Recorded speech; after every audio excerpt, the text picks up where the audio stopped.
Well, hello, everyone out there in podcast land. Thank you for joining me for another episode of the Get Happy podcast. And today I have a repeat offender. It's true story. Miss Simone Milasas, thank you so much for joining us. Yay. You are so welcome. Thank you for having me. Absolutely. Simone is in the top tier of Access Consciousness. She's created several classes, one of them being Joy of Business. I recommend this book highly. She also wrote this one, which I just recently did, a class on getting out of debt joyfully. She is the creator of Relationships Done Different specialty class as well, and teaches, of course, all the things bars, foundation, choice of possibilities. She wears many hats in Access Consciousness, and I'm so grateful that you could join us for this series I've been doing on the 4 sources of creation. And you're so welcome.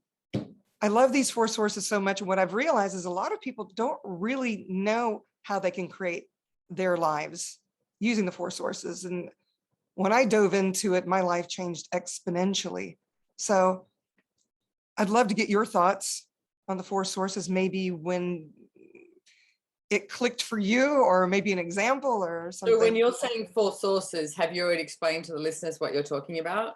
Well, yes, we have. If they've been listening, if this is the first call you've listened to, then by all means, question, choice, possibility, and contribution. And we have had several conversations regarding this. Everyone has brought something different to the table regarding the 4 sources. So I'd love to know. Yeah, look, it's such a main tool of access and such a simple tool of access, and so many people don't use it, and they don't know sort of how to embrace it. And I would say you've got question, choice, possibility, contribution. Question is not something that we grew up with. Like we grew up with being, taught that we had to have the answer. I mean, that's at my school, family living, everything like that. It was like, work it out, have the answer, and which I get has led to a lot of people having the rightness of their point of view and being right rather than actually asking a question. And that is definitely, I have, been that, the rightness of my point of view matters. It's being righteous, all of that. But I also get, like, when you grow up and you're taught that you have to have the answer, find the answer out, be the answer rather than be the question, it's a totally different world. And that was one of the things that just flipped my world with Access when Gary Douglas, the founder of Access, started talking about, asking questions, being in the question. I mean, Socrates used to say, question everything. And I've read lots of books of Socrates, and that was his philosophy as well. And there's been a lot of people historically who have said, be in question. But the one thing that they've sort of been judged or criticized, and what I get is they're being judged and criticized because people can't define them. And when you are being in question and you're living in question, you break apart all of those definitions of life. You break apart all those definitions of yourself, of your business, your relationships, your body, your money flows, your everything, because you ask the question, okay, so truth, does this work for me today? Or, what would I like to have here? What would I like to create here? Even what else is possible? Like it takes you out of that place of being complacent about anything and puts you into what I would say is there's a level of being uncomfortable with being in question, because when you're in question and you're asking for something different, like different, not differently, not just like, oh, let's change it slightly. No, right. Let's ask for different. And when you ask for that, it does put you into this different space that you're like, whoa. And it's like, maybe your friends and family aren't around, maybe there's no one, maybe there's actually no one there.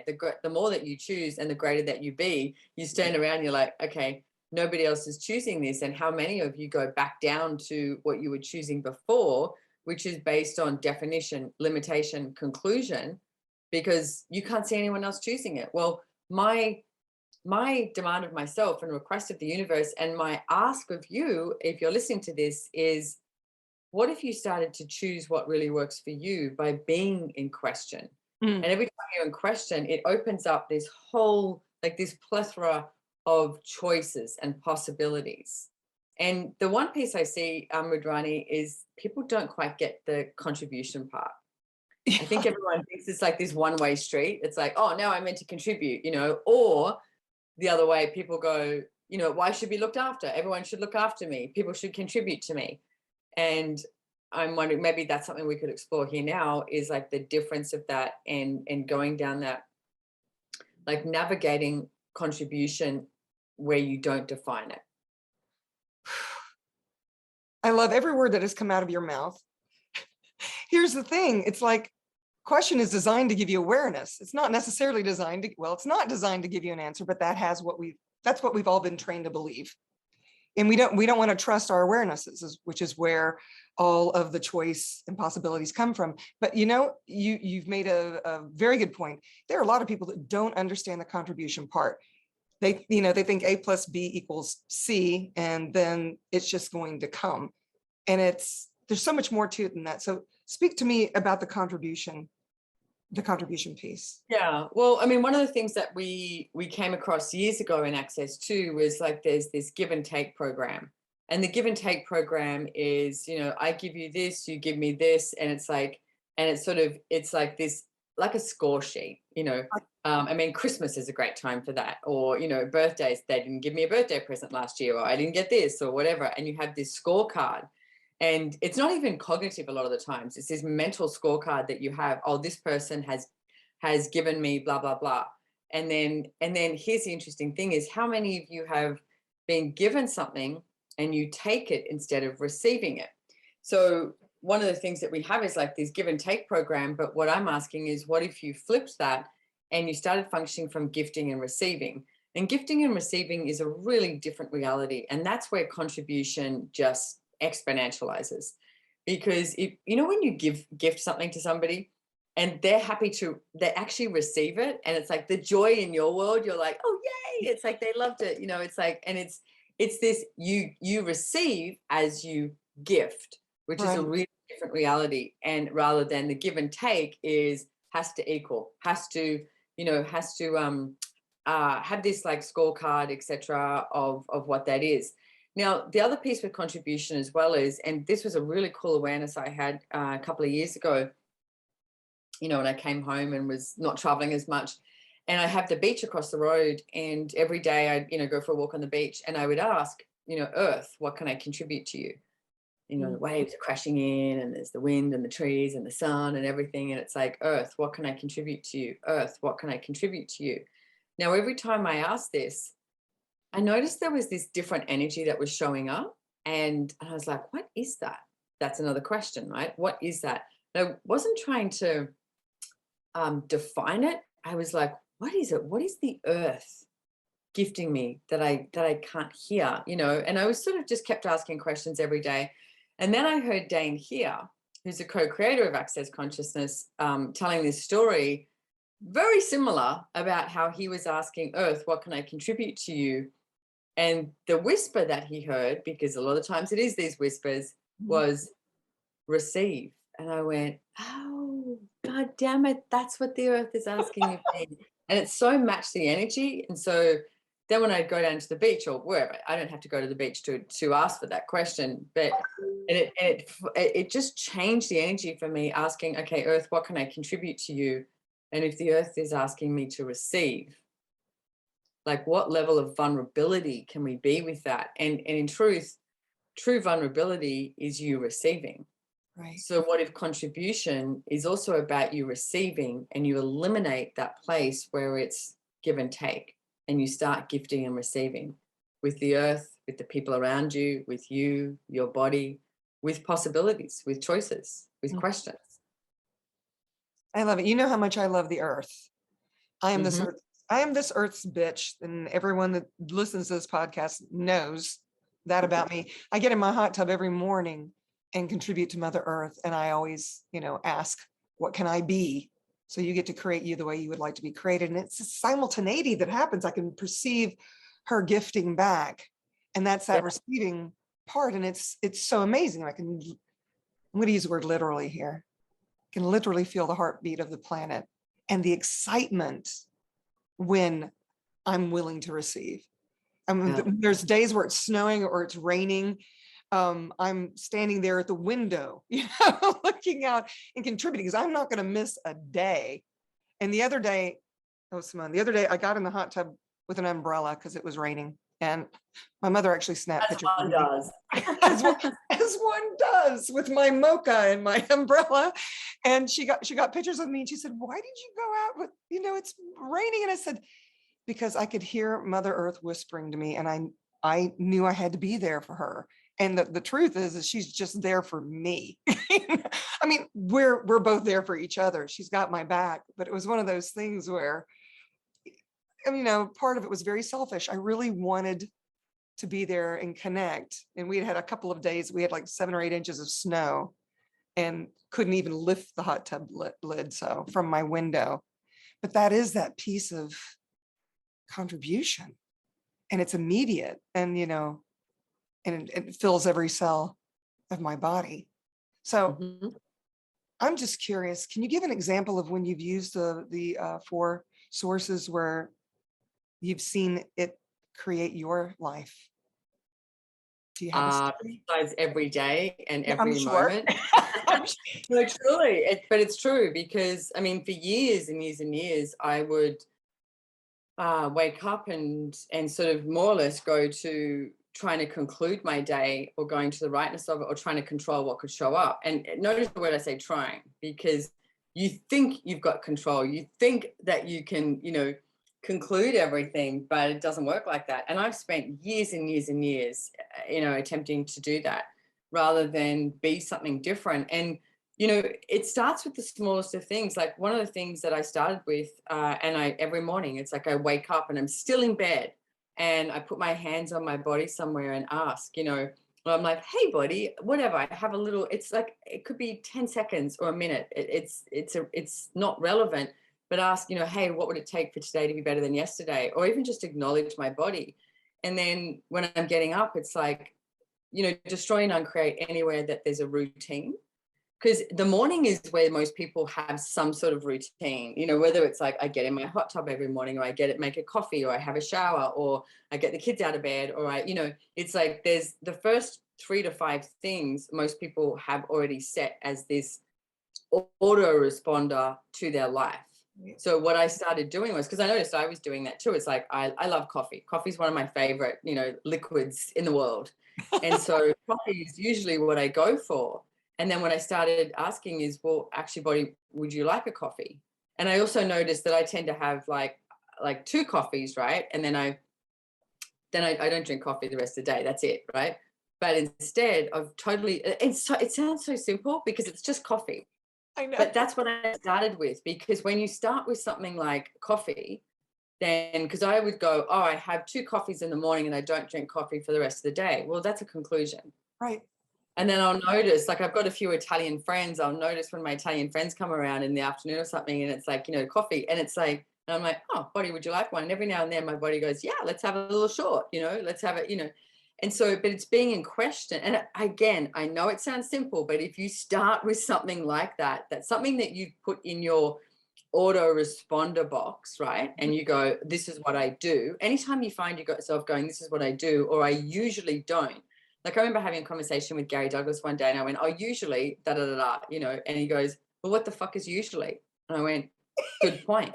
Because if you're functioning anywhere in your life from usually, then you are not being in question. Like, how many of you have something like, "Oh, I've got to get X amount of hours sleep a night"? Do you? What question can you ask your body? "Body, how much sleep would you like?" And I noticed my body goes anywhere from like 4 to 9. It's very rare I do 9, but every now and then it would. But like that 5 to 7 is what my body tends to choose. And then I wake up. But it's like, but there's so many right points of view out there. It's like, how many hours should you sleep? What should you have in the morning? Like, what should you drink? What should you eat? So if you start being in question of like, and listen, like as Ridwani said, those whispers that you hear, listen, what is that whisper? Like, you might drink coffee, every week for weeks on end. And there's one day you wake up and your body goes, "Nope." And you go, Yeah. "Okay, cool." But if you're in question, you'll hear it. If you're in conclusion, you don't hear it. You just assume, and you've gone to answer, and you are no longer listening to the possibilities that actually are truly available. So So when you say, give you an example, it truly is with everything. I mean, joy of business, that was one, that's a sort of a bigger example than my coffee in the morning.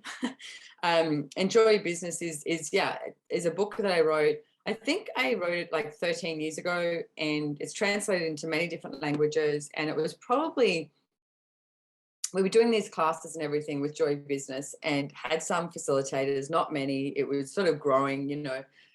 This was probably about 8 years ago, 8 years ago. And I remember sitting in Paris with some of the people that I worked with, and it was just costing me money every month. It was costing me money to keep Joy Business up and running, you know. And so I sat there and I went, okay, so question, where would the world be if Joy Business didn't exist in 5 years' time? Okay, got that. Then I asked the next question, where would the world be in 5 years' time if Joy Business was still, you know, being created? And I got the energy of that. So it wasn't about the money, but to me, it was a no-brainer that joy of business was required to be in the world. So I went, okay, let's go. Then my next question was, well, what other choices do we have? What possibilities, and who and what can we receive from with this? And started asking, so what revenue streams can we create? What choices can we make? What action can we take that will support the growth of joy of business? And then I look at it now, and it's like it's translated into, I think, about 16 languages. We're currently working on the audio of many, many different languages, which, if you know anything about audio of a book and Audible, you know, it's not a money maker. It's not a money spinner. It's not.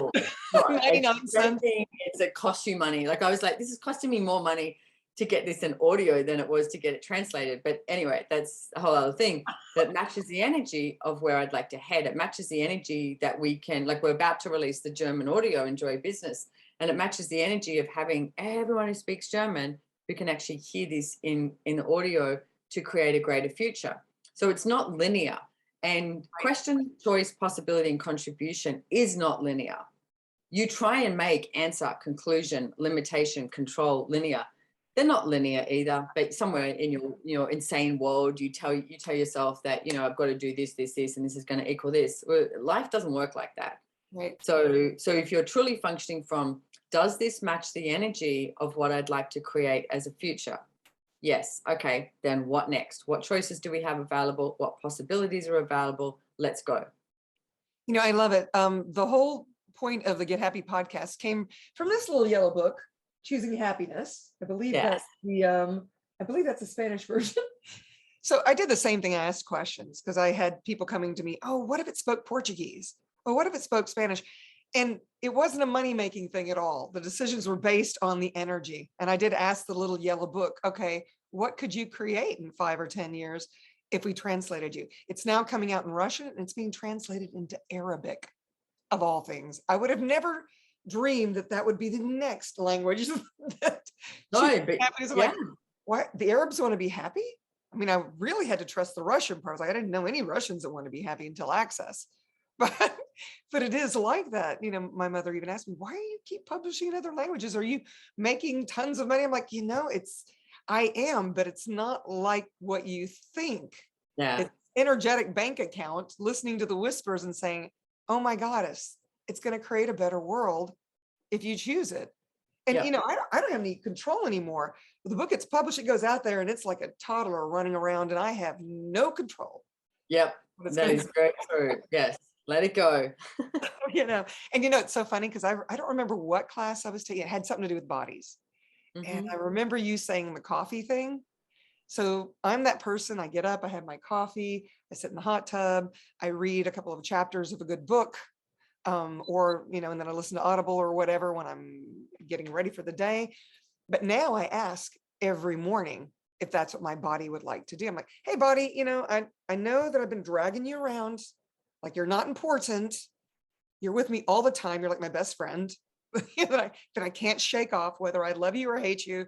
You've stuck with me. Boy, you've really had my back. Do you want coffee this morning? And it's been interesting because now sometimes, so far it's wanted coffee, and I'm Italian, so I drink the espresso. Ti piace moltissimo perché si piace. So I love my coffee. My body loves my coffee. But what's been interesting is what I've been putting in my coffee. because some mornings it wants, I don't know, it wants oat milk, or it wants me to put cinnamon in it, or all this. And my mother just looks at me like I have just done the worst thing in the world to my Lavazza coffee. What are you putting in there? And I'm like, body wants it, Mom. This is really good for body, you know. And she's so funny. I mean, she's kind of learning the tools through me. She had a hearing thing today. She went to get her ears checked, and she's telling the guy, she's not a witch, but she does all these things with the access. That is cute. It's adorable. I hope one day you can facilitate here in Nashville and meet Celeste, because she's piece of work, that one. But she gives me a lot of material for classes, I got to tell you. That's great. Yeah. She really does. Wow. So is there anything else about But you made the choice to live with your mother again, right? She moved in But with then me. it gives the possibilities, and it's a contribution beyond what you could define. Like, that's how it works. Yeah. Yeah. I knew that I had to move her in with me. I gutted my home, moved into an apartment, and redid it. Now it's got a whole private suite for her. She has a soundproof music room. She's a piano teacher, but she's the best in our state. Her students win here, all the accolades to Celestina. But I knew that if I moved her in, it was going to create greater. And it's been a little bumpy here and there, but we're getting used to each other. Of course. Yeah. Of course. Yeah. Ladies, but that's the thing. It's like knowing, like perceiving the energy. Like, you knew that, right? It's going to create something greater. Asking the question about joy business, I knew it was going to create something greater. And so then it's not about going to the how, because most people go to, well, how is this going to look? Like, how is this going to show up? How am I going to get the money? How am I going to meet this person? How am I going to, and it's like, it's not. How will only limit you.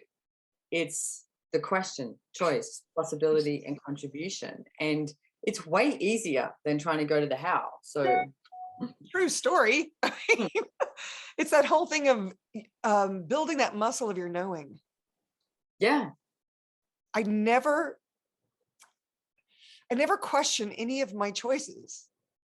And that's the beauty of it. And I'm so grateful, Gary Douglas, Dr. Dane here for Me too. Level. Oh my goddess. I mean, I discovered Access in 2003, and you get it when you get it. I didn't actually kind of get into it until 2011, 2012. And now I can't imagine my life without it. And part of it, I think, is because it's ever changing. I get bored so easily that because nothing's in stone, you guys, like, our manuals change constantly with our classes. It's never the same manual. It's not like when you go to college or study and you have to, maybe one or two things will change. This is an ever changing, growing, explosive movement. And I don't know where I would be without Access and without Simone Milasas, by the way, you guys. It's such a mentor to me. You have no idea. Thank you. The pearls of wisdom that you have put out into the world that I have just been. Sometimes I binge listen to Simone when I'm feeling a little cranky pants. I'm like, I got to find some more Simone. Where is she? Because she also has a podcast that is fabulous. Choice, Change, and Action podcast. Yes, yeah. Choice, Change, and Action podcast. So by all means, don't go listen to it unless you really want some change. And you have amazing guests, and I've listened to a few of them a few times, because sometimes you get one that's just such a pearl, so thank you for all that you be and all the things, and for this conversation. And because it is the Get Happy podcast, I must ask you, Simone, because I must tell our listeners out there that are listening now and in the future, what is it that Simone Milasas does or be to get her happy on? Because inquiring minds want to know. Well, I'm naturally a pretty happy person. Like, I wake up happy. I know that I've lived with people before who don't wake up happy. And can I tell you, the first tool that you can use is, who does this belong to? Because usually it's not yours. But my mornings are really good. I wake up happy and I'm really creative, and I'm just like, let's go, let's go, let's go.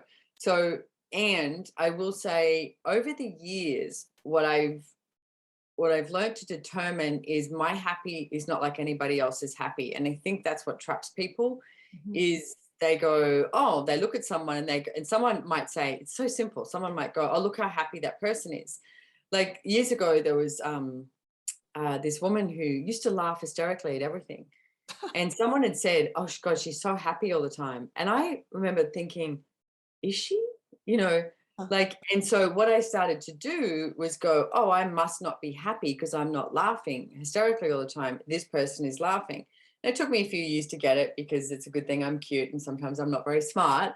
And I realized that was her way of creating this like separation and the judgment of herself and blah, blah, blah. There was nothing about happy in there. And you'll see a lot of people do that. So my happy isn't necessarily laughing out loud all the time. My happy is like has such a sense of peace and ease. Like this week, I've had such a brilliant week and it's been really busy. Like my schedule, talk about coming into the 15th of January has just been back to back. And my assistant was like, are you okay? There's so many things that are just like back to back. And I was like, yeah, I'm good. I'm having a hell of a lot of fun creating when I'm creating. And I'm also taking that moment, like I love cooking. So it's like cooking or moving my body, etc. And there may not be any laughter involved, and there could be. And it's like, but I'm happy with every moment that I'm choosing. And I think that's a really brave, courageous moment to choose that for you, to really choose what makes you happy. Like, for instance, New Year's Eve, I went to a friend's house about 3:30 in the afternoon because I had to do anyway some stuff there. So we started drinking champagne at like 4 o'clock, and we're drinking Yes, champagne, and yeah, it was great. And of then course. a couple of other friends came around, and we had some snacks, and it was lovely. And then we had this conversation about being antisocial, and I know these people well, and I know it's New Year's Eve. It has a whole lot of projections of what that's supposed to be. And I went, and on that note, and I stood up and I laughed and I went, I'm out of here. And I was like, thank you so much. And I was like, I'm going to head home. And it was like 6:30 p.m. And I head home and I got into some PJs and I poured myself a glass of wine and I watched a movie on Netflix and I was in bed by 10 o'clock. And that made me happy. But what was also, what I truly was grateful for as well is the friends of mine are such good friends. They didn't have this expectation that I should stay there till midnight, or in fact, they probably would have hated it if we were all there till midnight, knowing these people. It was like, everyone was like, do we have to wait? So, but the allowance that they have for me and the allowance I have of myself for choosing whatever makes me happy. I mean, that's the name of my company. Like the company that I run my whole business through is called Whatever Makes You Happy. And everything is run through that. So, which is so funny because banks or anything like that are always like, what is it? And I'm like, whatever makes you happy. Like that's the name of the company. But that's what you should be choosing. That's what actually makes you happy. So all the definitions that you have of happy, what if you could destroy and uncreate them and actually start to be really courageous and look at, well, what would make me happy today? Because it might not be socializing. Most people think it's like, oh, a party, meeting with friends, da, da, da. Maybe it's not. Maybe it's you going for a hike on your own. Maybe it's you being in your hot tub. Maybe it's like lying, on your back porch with a good book and a glass of wine. I don't know. But what makes you happy? And ask that question and choose from there. I'm going to say 99% of the time, I'm actually choosing what makes me happy. And I know when I'm not, because I go, and I get this like rightness and crunchy and funkiness in my world. And then it's like, okay, don't judge it, by the way. But it's like, okay, I'm done. Don't judge it. I'm done. I'm not going to choose that. What would actually make me happy right now? So what I hear you saying is you choose for you first. Yeah, but choosing for me, and here's the thing, Ravani, I think so many people misidentify that when they choose for them, they're choosing against others.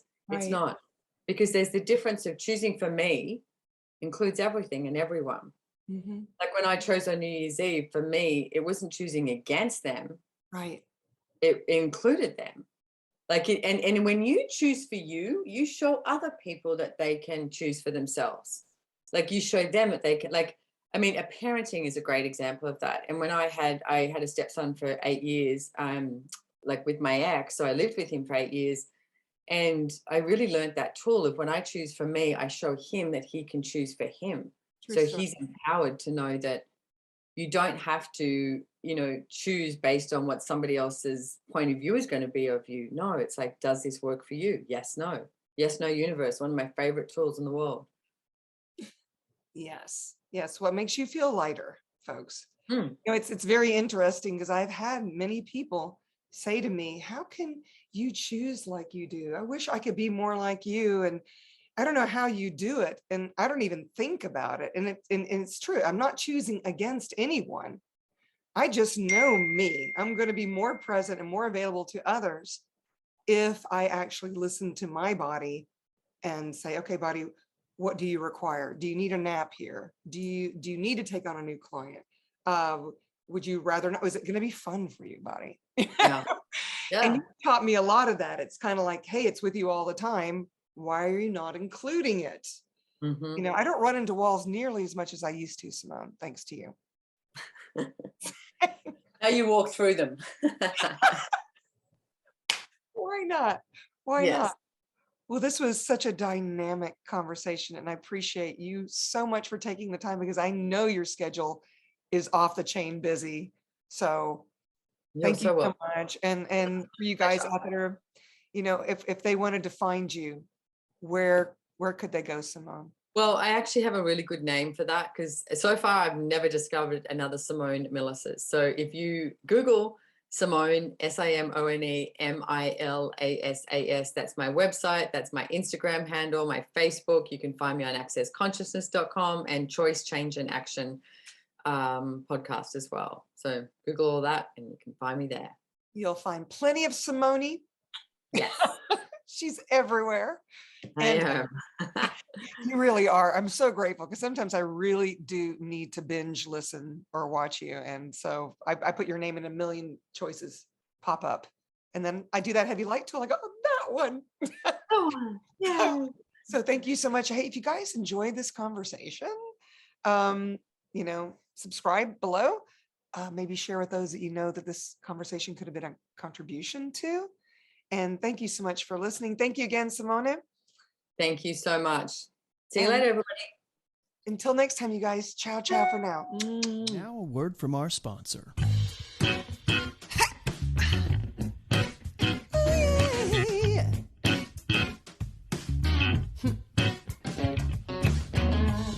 Feeling a little funky?